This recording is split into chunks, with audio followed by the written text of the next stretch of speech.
Welcome to the BNB Investing Podcast for real estate investors. Fix and flippers and realtors exploring investment options with Airbnbs and short-term rentals through acquisition, leasing, or management to generate consistent monthly revenue. Join us for a chat with experienced and successful short-term rental investors to hear their story of how they got started and created wealth by building scalable businesses. We also explore various service providers and lenders that help make our businesses more efficient and maximize revenue in this awesome sharing economy. Welcome your host, Rich Munroe.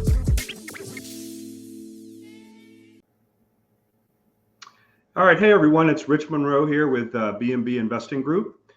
Thanks for jumping on this week. As a reminder, BNB Investing Group basically helps investors look at the different nuances of short-term rentals, whether you're doing a master lease strategy or managing properties for other people, or if you are acquiring properties and doing short-term rentals. We like to look at all the different angles and the different opportunities for cash flowing in the sharing economy. And so this week, I'm happy to have a good friend of mine, Adrian Wells, on. She's with Lucas Luxury Group. That's a tongue twister with the two L's. And so I'm happy to have her with us this week.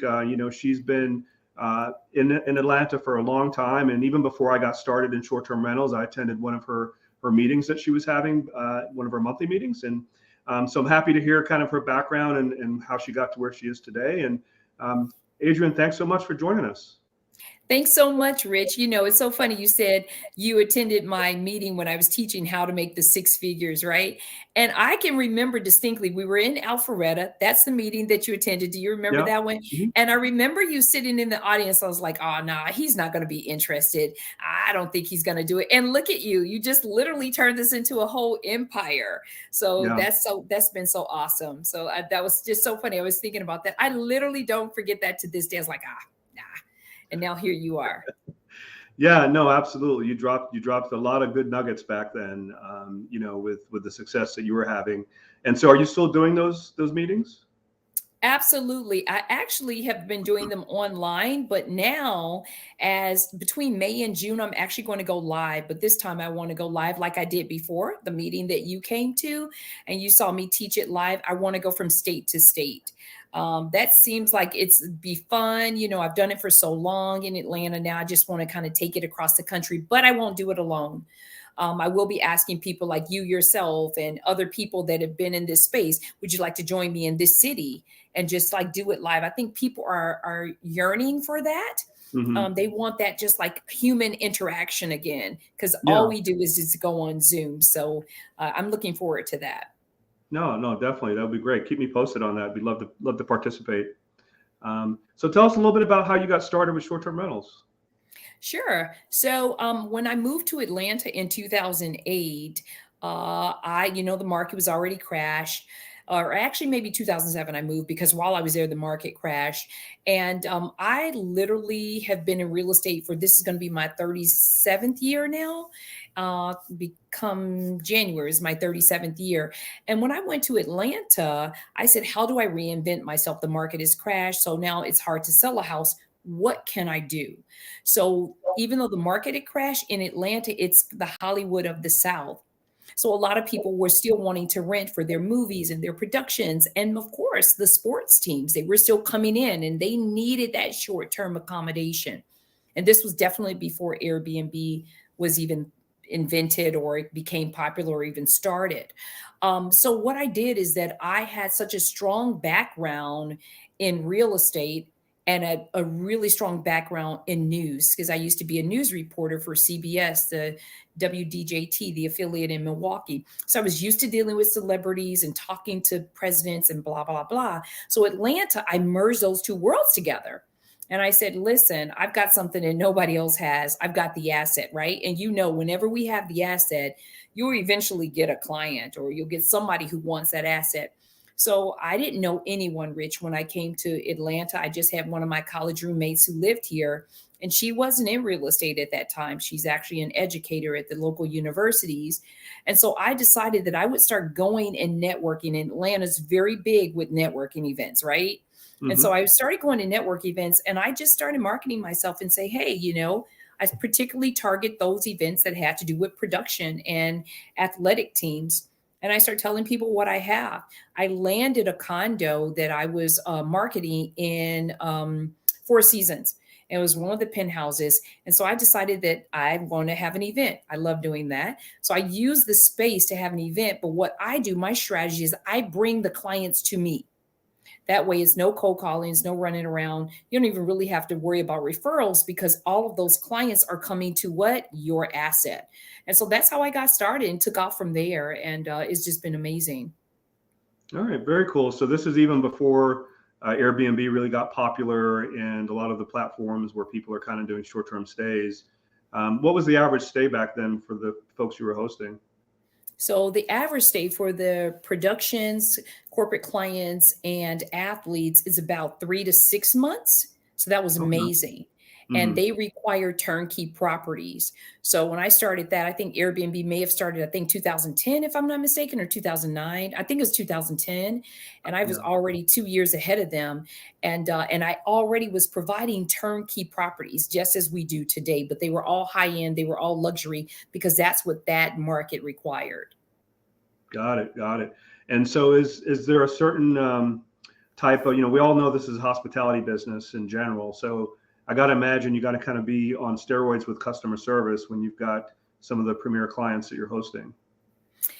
Absolutely. So it is truly on steroids, Rich, because I remember days when I had Mariah Carey, and I remember I had to go over to her house because I didn't know what Apple TV was at that time.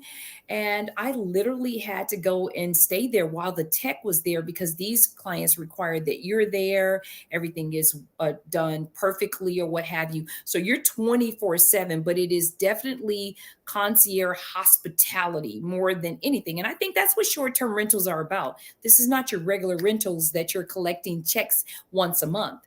Literally, Mhm. you have to go above and beyond to make people have an absolutely amazing experience.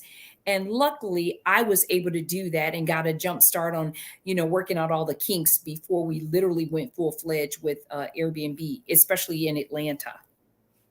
Okay. And so most of these condos and units, were you purchasing them, renting them, combination? Well, that's great because you know how in Airbnb they entered that. That's a great question.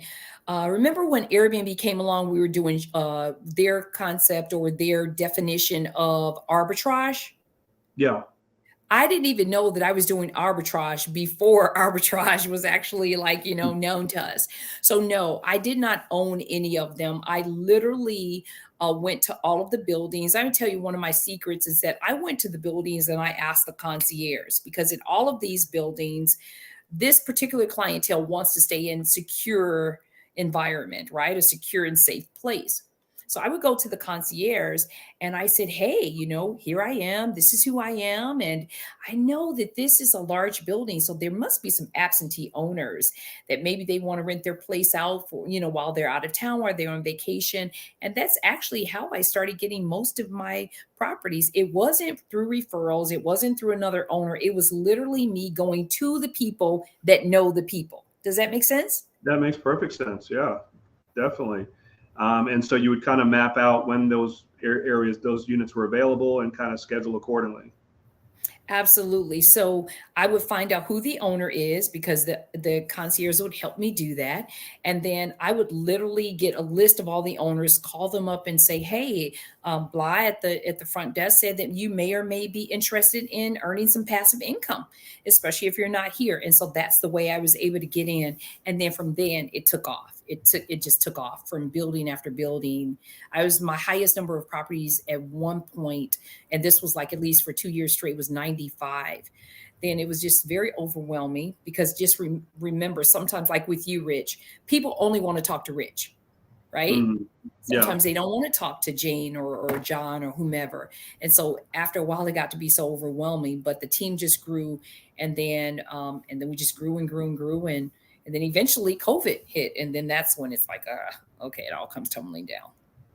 Well, I mean, I'm sure like you experienced a little of a blip in the March, April timeframe with cancellations when everything was getting shut down. But Mhm. I'm sure you experienced like everyone else, the uptick with folks being able to be tired of being bogged down and wherever they were, wanting to move around and stay in other places. And, I think, throughout that year, I think most of us had more revenue and more occupancy than any time before that.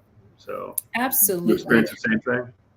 Absolutely. I think I did somewhat. The difference is with productions and with athletes and with corporate clients, A, they stay longer, right? And B, they, especially productions, they really start moving around like the end of January, and then they just book all the way up into November. So sometimes I've had people more than 6 months, but because I focused on them, I pretty much knew I didn't have any downtown time until the actual holidays. And that would be like around Thanksgiving and Christmas and right at New Year, because after that, they were ready to come back into the city and start just, going from movie to movie or production to production. But that's just my experience. But once I start moving out of that space, because it is a lot of work and it takes a lot of time, and you do have to gain the trust of that type of clientele. And I start going more into Airbnb because it was quick, it was easy, it was faster, right? You made about the same amount of money because productions do pay very well. Then that's when I started seeing what everybody is experiencing, like the slow time, or the sluggish time, if you will. So yeah, I did experience that, and then I had to just put on my thinking cap and say, okay, how do I get through this time so I don't have to repeat it next year? What will I do differently? And that's when I started doing things differently to fill those voids. And so, what are some examples that you were doing differently? Sure. So if there's a sluggish time, you already know it, right? Because we've been doing this for a while, Rich, and Rich can literally say, hey, between, February, April, it might be a little bit slow. Sometimes after that holiday in January, it might be a little bit slow, right? And so what I would do is that I would then go back to the photographers who were on the productions. I would go back to the stylist who were getting ready for their spring collection. I would go to the makeup artist, right? And then I would literally go to then now organizations. So I would go to all of them, say, for example, the Red Cross. There's always a disaster. There's always something. I would then start contacting insurance companies, because that's how you can fill the void, because that's normally those are normally markets that we don't necessarily go after. We put it on Airbnb, we put it on VRB, and we just expect it to be on steroids. And at one time wasn't it on steroids? We didn't even have to think about it. Yeah, no, yeah. So yeah, you definitely have to be a lot more creative nowadays to make sure you can fill in those gaps. And so with your regular clientele being, 3-6 month longer term stays, when you list it on Airbnb or look at some of the other alternatives, are you taking on smaller, shorter bookings, or are you also trying to target longer term bookings? So for example, today, in the beginning, I think I tried to target like at least a minimum of 1 month. But I also would be okay with a 2 months. So I didn't block my calendar, if that's what you're asking. I was like, okay, let me just use my common sense and determine if this is going to work out. Do I need it for 2 months, or because sometimes our 2 months can pay a whole month of fees and rents and things like that. So it just really depend. For me, it really depend. But yes, I take on short-term bookings. So I use a strategy now that actually have seemed to work, that if right now on average, and I think most of us will have a Thursday through a Monday. Would you agree with that? Yeah. And that's a norm for us right now. Whereas before, especially here in Atlanta, you're booked all month long at, here shorts here and there. So now what I do, and I don't know if you do this, but you can tell me, because I'd love to bounce this off of you. I literally go so low to like 49, 39 on like a Tuesday, Wednesday, or Monday, Tuesday, Wednesday, because I know Thursday that people are going to book. And if you think about it, if people just book for 2 days at that rate, you still have your cleaning, you still have your management fee and any other fees that you charge. So sometimes you're getting off 2 days or 1 day, which you would make in a weekend if you just happen, it just depends on how long they book. So those are the things that I try right now, and it's actually working. And the team was like, why are you going so low? I'm telling you, I know what works. I've been doing this for a long time. You give people a reason why they want to book. Why? Hmm. Because we all are thinking about how we can save money, how we save money on groceries, how we can save money on gas, how we can save money on our vacation. So if you show them the savings, they're going to at least what? They're going to jump on it because that's your call to action. So now they're going to take action, meaning that they're going to click and book with you, or they're going to like, well, let me just keep looking around and I'll come back to that if it's still that same price. So that's kind of the strategy that I've been using lately.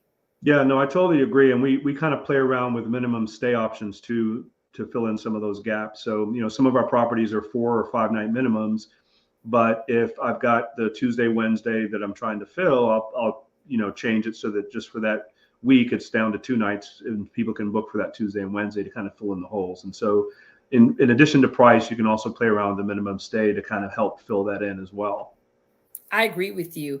I do my minimum stay is like 3 nights because I Mhm. realize that a lot of people come to Thursday, they'll stay to Friday, Friday to Saturday, Saturday to Sunday, and either move out on Sunday. So that's what I have been doing. And then I do use that same strategy. I think that's excellent. Then just change it. Once you feel Mhm. like your month is filled, just change it to one night minimum. Right, right, yeah. No, definitely. So, what type are most of your properties, kind of condos and large buildings, or do you have a mixture of other types of properties as well? Well, that's a good question. Also, in the beginning, I just had all condos and mansions. Now I have a lot of single family homes because I just really find that it's less of a headache that I have to deal with the buildings and a new manager, someone's changing the rules. And I've been doing this for such a long time. So I've literally encountered every situation you can possibly think of, right? So I like the single family homes. I do like the condos, but I find myself doing a lot more work in those condos. I don't do a lot of apartments. I do condos, but I don't advertise them. So literally put them out on my sphere of influence. I was doing a lot of apartments, but there's so many things that are changing. And I think it really started to change. And you can tell me if you feel the same way once COVID, because once COVID, either they wanted everybody to stop coming in their building, and now afterwards they're just policing everyone that comes into the building. So I really don't like the condos or the apartments nearly as much as I do the individual properties. Yeah, so I'll talk about the apartments in a minute in terms of my perspective and kind of what I've been seeing. But back on the condos, so in my business and in most folks that are kind of doing either management or doing their own properties, we're told to really stay away from condos, right? Because of the Mhm. bylaws and the restrictions. And so it's interesting that in the beginning for you, that was kind of the majority of what you were doing, and as in terms of opportunity. And I usually tell people that there's a lot of properties out there that don't have that hindrance with the condo association or even a homeowners association. And if they're not restricting it or putting rules in place today, there's always a risk that they can do that at any time in the future. And so, especially when I'm doing acquisitions and I'm buying a property, Yeah. I'm never going to buy something that has an association that's attached to it. And so, I just want to get your perspective on how you've been able to kind of finagle around that, and Sure. not have that be an issue for you. Sure. Well, again, with condos, you don't take the short stays, you don't take the weekenders. But if I have a celebrity, right, or if I have an athlete, normally their stay is going to be 3 to 6 months, right? So Hmm. if I'm very upfront, because the reason why you just go to management and you say, hey, listen, I've got a roommate, they're going to be staying for this long. Because if you don't, it's going to be the one time where water is leaking from the condo above, or they lost their key and they have to go to the front desk. So you just bypass all of that and you be just upfront with people. Now they're either going to say, okay, that's fine, just put them down as a roommate. And then what I do is I adjust the lease so that they have the right to exit at any given time without penalty, right? So Hmm. then now I'm within the guidelines. I'm not doing short weekend stays because I really don't do that. I don't even have time. And I agree with you. I don't have time for the running around and trying to get people into a condo. But for my longer production people, they want to stay at a condo because it's safe. There's rules. There's Amenities. concierge 24/7. Yeah. So Hmm. those are the people that I would normally put there. But I do ask for permission. I just let them know. I'm going to put them down as a roommate, or they're going to be a guest for a certain amount of time. So that's where I really push people. That's why I said I don't like it as much as the individual houses, because then you can just have those shorter stays in the individual houses, as long as, like you said, they're not in an HOA. So I don't have any currently in an HOA except for the condos. Got it. Got it. Okay. Yeah. And so, well, that's a good point too, because it's a little easier to manage a 3 or 4 month stay than it is constantly, 5 or 6 stays during the month coming and going in a condo environment as well. And so that makes sense. So, I mean, from the apartment side, I mean, we've been seeing, it's pretty interesting with Airbnb partnering with some of the larger complexes now, and basically promoting the option to tenants to be able to do short-term rentals. And so it speaks to the raise in housing expenses, the rent increases. And so there's these large corporations that manage and own these large apartment complexes that recognize, in order to increase their occupancy, they need to basically jump into this new sharing economy and be accepting to it versus prohibiting it. And so I think that's an interesting recent development, and it kind of lends itself to the understanding that if somebody wants to do a 12-month lease and they're not going to be there for a period of time, that they should have the option to be able to generate revenue while they're not there. And so I think we're seeing more and more of that, and it's just an interesting dynamic, because what's going to happen is a lot of the midsize and other apartment complexes that don't have that option, they're not going to be as competitive. And if I'm a tenant, I'm going to go sign a lease for $1,800 for a 1-bedroom near Piedmont Park. If I have the option to generate revenue throughout the year, then I'm going to go with a building that lets me do that versus one that doesn't. So I just think that's an interesting recent development that does nothing but positive things for what we do. I agree with you. I do want to tell you that before COVID, it was probably about 6 months. Yeah, about 6 months to about 8 months before COVID was really serious in Atlanta. Interlock, Interlock, Mm-hmm. they started that. Interlock then sold it, and that was so funny, because Interlock was one of the ones that started and said, "Hey, listen, we see that no one else is allowing tenants for short stays legally, and they're okay with that."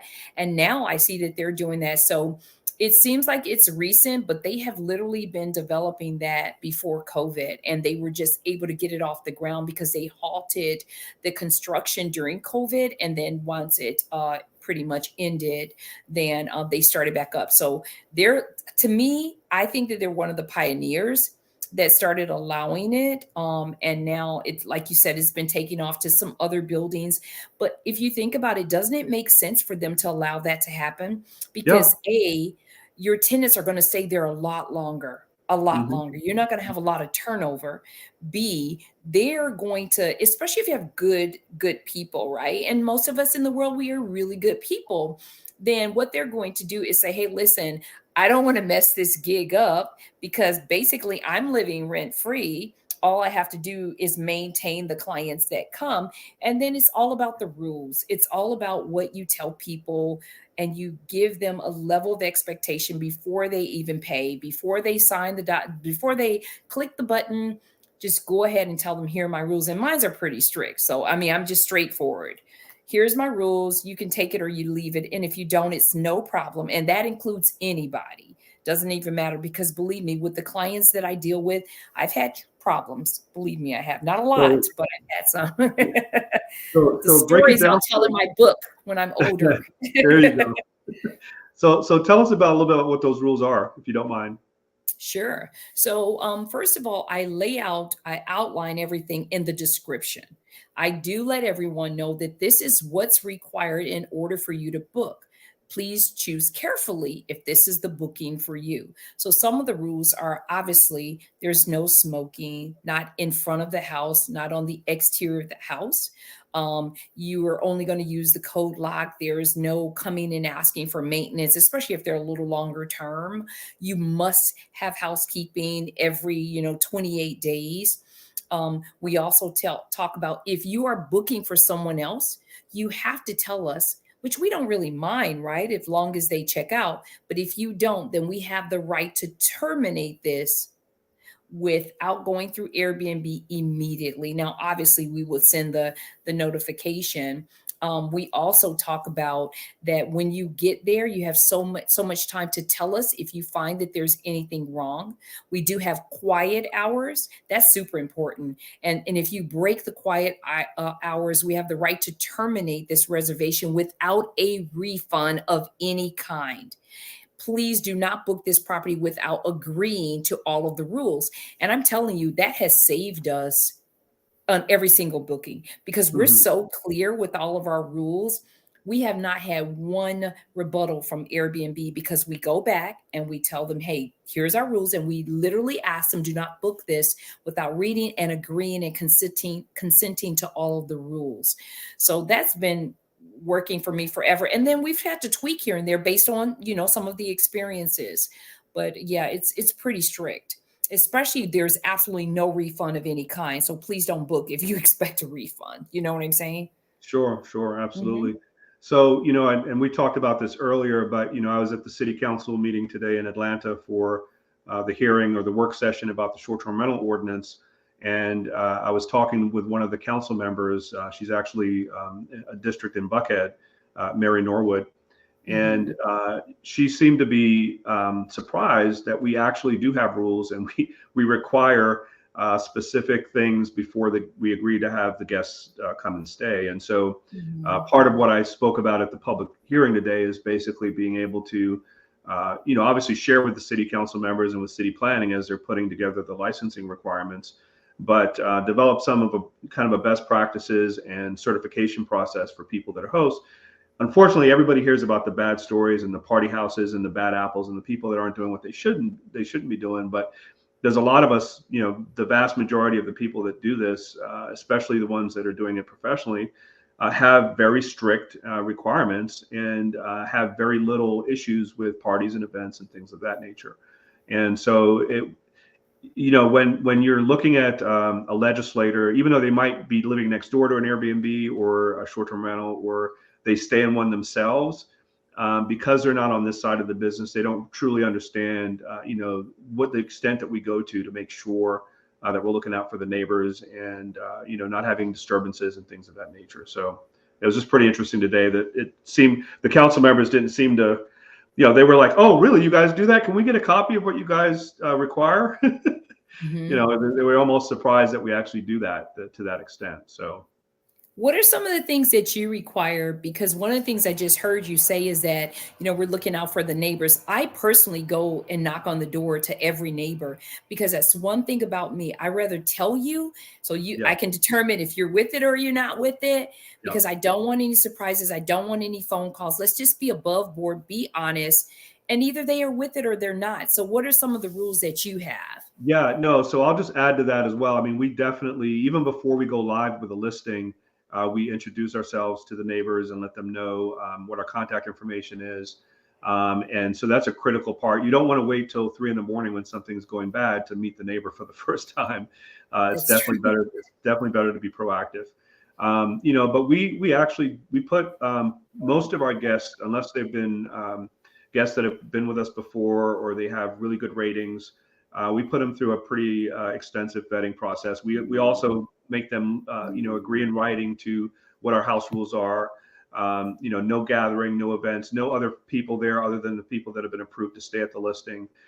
We require them to fill in the names of the people that are staying there. So if it's a 4-bedroom home, they have to fill in not only their information but everybody else's, so that if there is something that goes wrong, we kind of know who's approved to be staying at the property.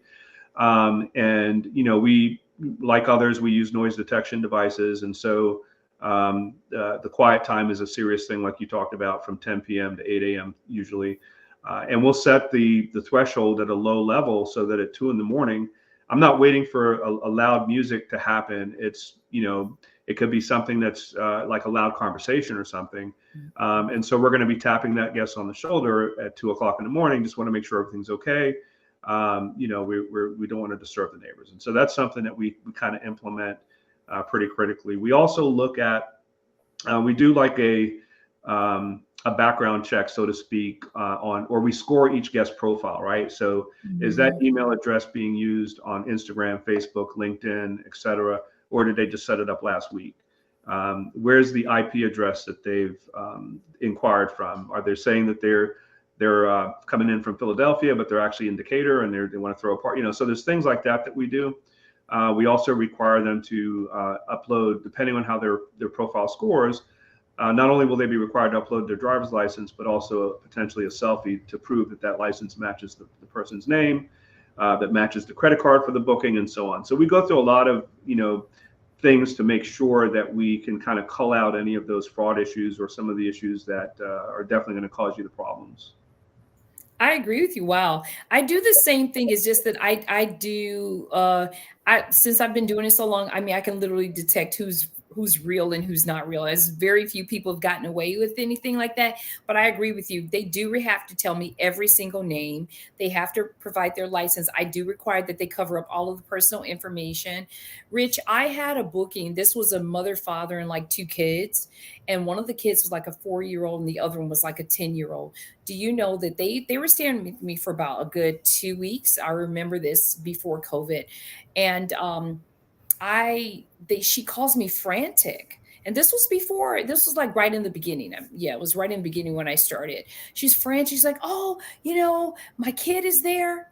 I was shocked. She left her 4-year-old and her 10-year-old kid in the house. And what if there was a fire? What if anything? And it was because of her. I'll never forget this, that I said immediately, everybody has to give me their license. Everybody has to tell me who's in there, because what I don't want is a tragedy, or I don't even want an accident. So I totally agree with you. And then what I do is that I'll go on their Instagram, their Facebook, we'll do a background and see what kind of, things are going on with them. And then we could just determine, we don't discriminate at all, but we do have to make sure that we are putting the best, having the best situation for the particular area, right? And the neighbors and things like that. So I totally agree with you. And I actually got some pointers from you. So thank you. No, my pleasure. So we've also had, parents that have tried to book on behalf of their teenage kids, like a girls' night out or something, and they'll try to book it for them, but not show up, right? And so, which is another huge red flag that can cause problems. And so those kinds of things, you have to kind of have your guest communications team be on the lookout for those types of things that definitely cause problems. We had one quick question in the comments. Have you had a neighbor that wasn't with it? I personally have not, because remember, when I start turning the property, like getting it completely ready for short-term guests, I literally go to every neighbor. I go to every single neighbor and I say, hey, listen, I'm so particular about maintaining the integrity of the neighborhood, because you can get another guest, right? But that neighbor is not going to be moving. They probably have been there for a long time. So I personally have not had that problem, because I go to them and I tell them, hey, listen, this is what I'm doing. I want you to know, here's my information, but I'm big on maintaining the integrity of the neighborhood. So if there's something you see or something that I did not identify, please, identify it to me so that I can handle it appropriately. So I personally have not had that. Knock on wood. Yeah, so unfortunately, I've had a lot of navigating through highly regulated areas like Forsyth County, for example. And so even before you get started with a property, I've had multiple, conditional use permit processes to go through. So in Forsyth County, you cannot do short-term rentals unless it's agriculturally zoned land. And even when it's that, you still have to go through a process and a public hearing and be able to get it approved from the full council. And so it's a very challenging process, but through that process, I obviously had conversations with a lot of neighbors that didn't want it there, right? And so I think it's the same thing I described earlier with the council members in Atlanta today.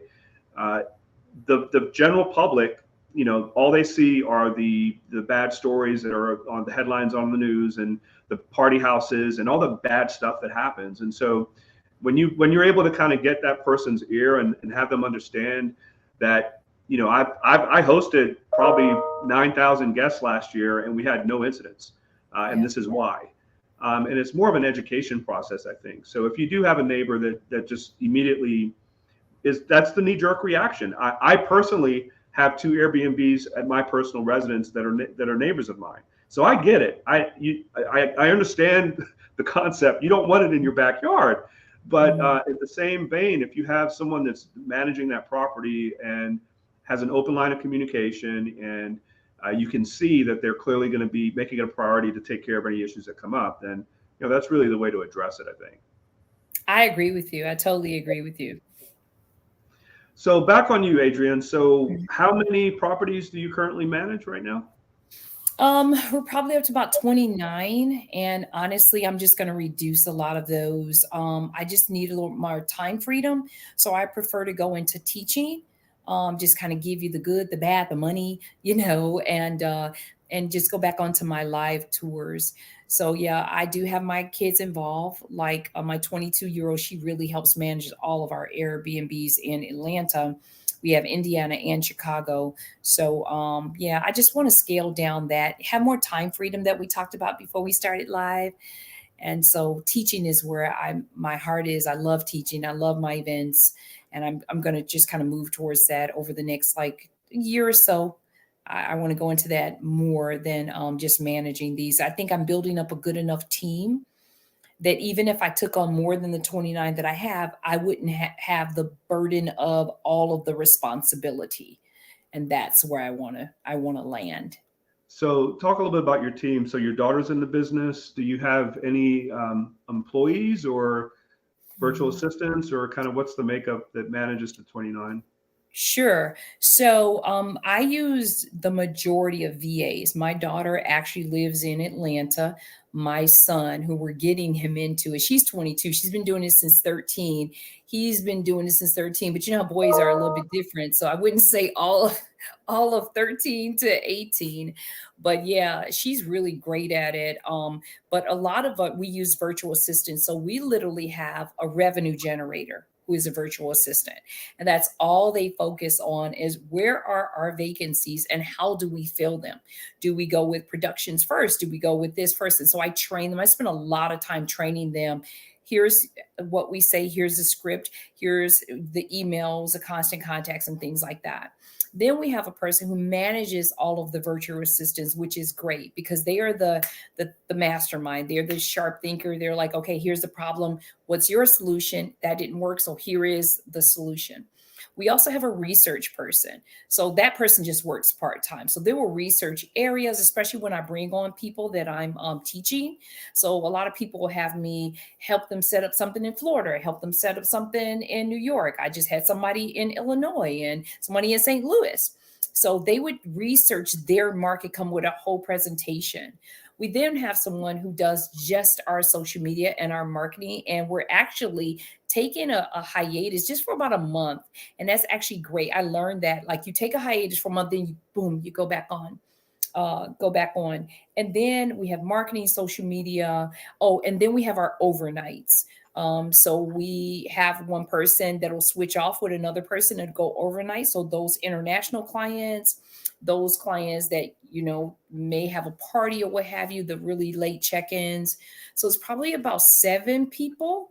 And we work the 24-hour shift. Now, the highest number we've had was 10, and it was absolutely wonderful. I was just able to teach and do everything. And literally, we were generating so much money. It was incredible. But now, since COVID, just kind of crashing, because when COVID, I don't know if you know that my husband passed away right before COVID. I did know that. Yeah. I don't know if you that's why I know changed. Yeah, that's why I changed it to Lucas Luxury Group, because that's actually I recognize that. No, most definitely. Yeah. And so I saw you shortly after that happened. I don't even remember. We bumped into each other in Cobb County in the parking lot. Yes. Yep. I do. Yeah. And so after that, Rich, I don't know about everybody else, but me being at the top of the food chain, top of my game, I literally started losing everything. I didn't have my right and my left hand, which was him. So I just started giving everything back. I didn't want it. I didn't want to be in debt with rent. I was literally going through all of our savings just to keep the properties afloat, because during COVID, no one was booking, right? Mm-hmm. Not even production, anything. So I just started losing everything and start unraveling. And then, after COVID, I slowly start to build up, but then my slow is really fast. So I started to build up, and that's how I've been just kind of bringing it back. But this time I bringing back that team, and then also bringing my daughter in to help. So again, I just really want to focus on teaching, traveling and doing live teachings, and then also, just encouraging with events and helping people set up theirs versus me continue to manage so many, my own and others. Very cool. Yeah, that's what I like about this business. A lot of people don't realize there's not a lot of options in industry that allow you to make, millions of dollars a year and not have to manage a boatload of people, which is where a lot of the problems come from. And so that's great that you're able to do that. I think we have another quick question for Adrian. If you could talk about what you tell your VAs to say when they call the list of potential clients.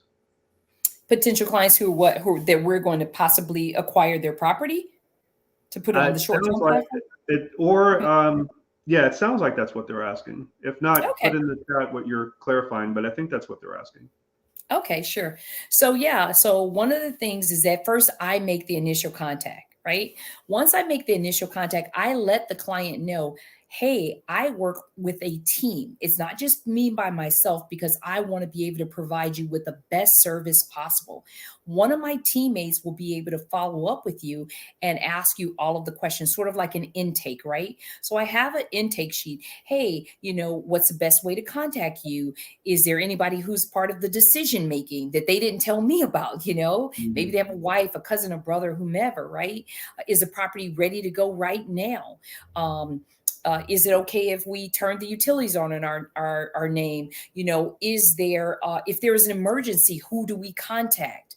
Are you okay with us doing certain things? Because some people will say, yeah, I don't mind, you go ahead and because we completely outfit our own properties. We don't like them when they're already furnished.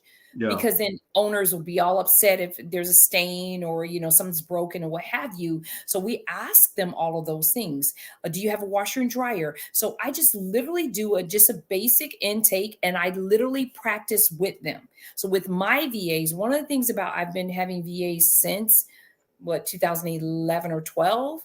One of the things is that you have to be very specific with them. You have to practice with them, and you have to put the time into it, because the time that you put in upfront, I'm telling you, just like Rich said, you can literally be on vacation and your VAs are literally running your business and you're just checking in once or twice a day, but you have to put the time into it. So yeah, I do practice with them. So if you're looking to hire VAs, tell them to talk with you about it. Do some role playing and make sure that they're literally asking the questions the way they ask with confidence, right? And there are some call to action words that you'll use and things like that. And I think you'll have the best results. Yeah, no, I totally agree. I mean, I think part of it is you've got to invest that time up front, because if you don't, that person's really not going to have the direction and the empowerment to kind of manage what you need them to manage. And so you don't want them to just do one little task and you're done. There's a lot more involved with that. So you got to invest the time with them. That was great to clarify that, but I think the person that asked the question was also asking about the clients that you have filling the vacancies, et cetera, like for the film industry, for example. Okay. So is the question how to fill the vacancies? Well, it's around the question around the VAs, what you tell your VAs to say to potential clients that are coming in from the film industry to fill their vacancies and so on. Okay, so I don't let every VA talk with those clients, because right. They're very they're used to dealing with high level decision makers. They're going to Ritz-Carlton and Four Seasons, right? So I usually have one strong leader, right? And normally that person speaks extremely good English. Most of the time that person has already been to the States or lived in the States. And actually I bring my VAs over at least once a year. Most of the time they come like twice a year, and I let them go through all the properties, and because I really need them to see what's here, from afar. And so what I would do is that as long as I have one person who's very confident, I go through the VA a training. I'm bringing on, I don't want to mention all my clients' names, but I can just tell you. So I bring in on this football player, right? Now, he loves to text. He doesn't wake up in the morning early. He's a night owl. You do have to confirm that he read the message because he's extremely busy. So when you do that with your VAs, like Rich said, take the time to train them, but then give them give them an idea of what they can expect on the other end of the phone or the email or what have you. I do talk with, I give that strong person that has a lot of, I would say, confidence and that has thick skin, because when you're working with clients like that, it's not that they're trying to be rude, but they're busy and they don't Yeah. have a lot of time for you to ask questions. They want you to literally figure it out. And I think that that's how I am. I'm just figure it out because I've given you instructions. It's up to you to take your notes, listen or replay or what have you. So I think with that, it's all about training and it's giving your VA a heads up of that particular high-end clients or just any clients that you need them to communicate with, their personality traits, and how they respond to you. And then if all else fails, never tell them that you don't know. Never let your VAs tell anybody they don't know. Just say, hey, listen, that's a question for Adrian. I'm going to try to get her on the phone, or I'm going to email her now and we'll be able to have an answer for you right away. The other thing that I always teach them to say is that okay? So if Rich says, Adrian, I got my mom coming and I want to know, do you guys have a limo service who can come and pick them up? I remember one of my clients asked me, could I do I have a babysitter for their kids? Because her mom wasn't coming until a couple of days later. And I was like, okay, so we found a babysitter. And so what I say is that, hey, I've got this person for you. And I think this is great. La, la, la, la, la, la. Is that okay with you? Or what do you think about that? Because what you do is that then you require them to give you confirmation that what you have planned for them or what you are suggesting for them is okay. And sit back and let them say, sure, that's okay, or yes, that's okay. Another thing I will tell you that this is a practice, and I've had this from day one before I even started a short-term rentals. I get everything in writing. If you want me to do an assignment, I'm going to say, hey, text it to me. And I'm going to say, is this okay? Or blah, blah, blah. And they're like, yes, it's okay. Because believe me, you will get so tied up in something where they will forget. I mean, heck, I forget, so again, my point is just make sure that you train them and you talk with them and be patient with VAs. You'll get a Yeah. lot from your VAs if you're patient with them. Yeah, totally agree. Totally agree. So we're coming to a close here. I'm wanting to see if at this point, as you start your live events again, what areas are they going to be in, or are they going to be in different areas, or how's that going to look? Absolutely. Well, Rich, everybody, I just want you to know. So I have literally am officially asking Rich, I'm going to give you the city tour and the tours that I'm going on. And I'd like for you to join me in one of the cities. Rich, I'd like to start in the Midwest and the North in the summertime. And then in the winter, go to the South. So I'm going to do smaller cities that you don't have a lot of activity, that they are yearning for someone to come and teach them how to do that. I learned that just these smaller cities, like the think tanks, like the ones that you put together and just mastermind synergy, like a St. Louis, or, like that's in the Midwest, or, maybe like a Milwaukee, or maybe some of those cities like in the South, the Carolinas, like North Carolina, like Fayetteville, Raleigh, Durham. I mean, those are not super huge cities. And then there's other smaller cities surrounding them. So I'd like to do things like that, because I find that that's where you're most effective, because A, it's not a lot of competition. B, they're looking for your skill set. And C, these are people who appreciate what you bring to the table, because they just don't have the resources. And so those are kind of like an idea of what I would be doing. And I hope to start that end of May, 1st of June. Very cool. No, so I'm happy to share that schedule with the group, because we do have a lot of folks that are not necessarily from Georgia. So we've kind of expanded this nationally as well. And so would be happy to jump on the bandwagon with you on one of those cities. I want you to. I want you to. And it's not just short-term rentals, because I don't know if you know Idris. He does the pretty houses. He does luxury, but he teaches you you basically can get into this house short-term, long-term, or whatever. Keto, I'm going to ask him. And everybody brings something to the table, but we all have experience short-term. So instead of calling the short-term tour, I am going to call it the cash flow tour. So that way we offer something to someone. So in those slow times, in the times where they are just stagnant, then these are some of the other things that they can do. And we have some masterminds that can help them. We all bring that together. Oh, that's great. That's awesome. Yeah, I look forward to that. So I want to thank you so much for jumping on today. If folks want to get a hold of you, what's the best way to do it? Well, they can go onto my Facebook page. They can go to Instagram, Lucas Luxury Group. I think my phone number's on there, but don't blow me up.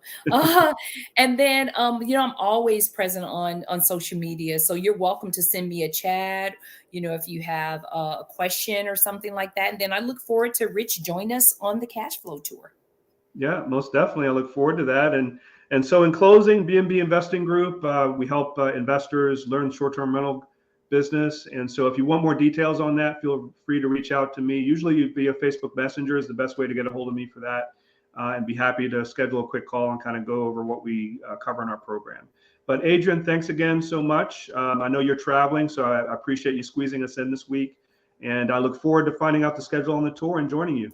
Oh, yeah. Thank you so much. I appreciate you, Rich. Hey, listen, if you got another suggestion, let's talk about it, because I just have a few people that I feel very comfortable with. You guys know me, I know you, but maybe there's somebody else that can join. We're trying to put together maybe 5 people. That would be really good. So that way we can rotate the different cities if one can't come on board or what have you. Yeah. So some good candidates would be, if you look at our Facebook group, if you haven't joined yet, join the B&B Investing Group. I will. And you'll see the last few folks we've had on every week.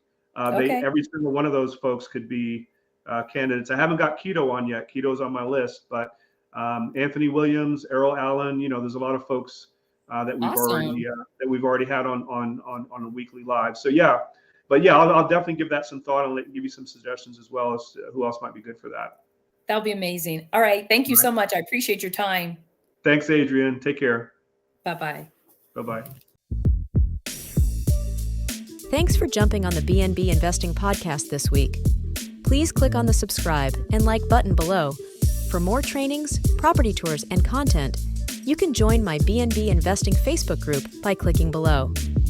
If you are ready to grow your short-term rental portfolio and maximize your monthly income, you can click on the link below to schedule a quick strategy call with Rich or someone from his team to see how we can help or point you in the right direction. Stay tuned for our next episode and hope to see you on the BNB Investing Group podcast.